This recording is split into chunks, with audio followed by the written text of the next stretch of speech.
It has been a busy day for Corpus Christi firefighters as they tried to control flames at a silo in the Interstate Grain Port Terminal. Now, investigators say the fire started just before 10 this morning and they're still hard at work. Luckily, no one's been hurt. Taylor Alanis is live out at the terminal right now and has the very latest in tonight's top story. Yeah, Rudy, Mackenzie, after 8 hours, can you believe it, 8 hours, crews are still on scene. It seems to still be very active. Now, earlier, firefighters and police had to evacuate the workers here at the grain terminal. But firefighters say the flames are contained to one smaller silo that is to help collect dust from the larger main silos.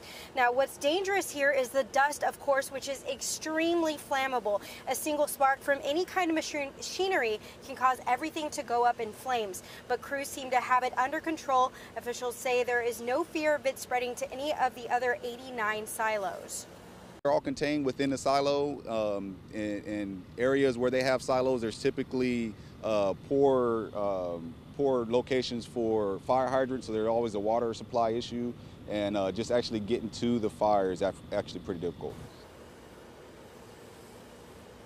And as many of you remember, 6 people were killed and 33 were injured after a main grain elevator exploded here almost 38 years ago. Luckily, no one was injured as a result of today's fire, but I'm sure firefighters are exhausted. Again, they've been here for over 8 hours. We have Corpus Christi Fire Department and Annabelle out here. They have blocked off Up River Road and Lantana intersection, and they want to warn drivers just to stay away from the area so they can do their job, and hopefully everyone will get home safe tonight. For now, live, Taylor Alanis, 3 News. Okay, thank you, Taylor.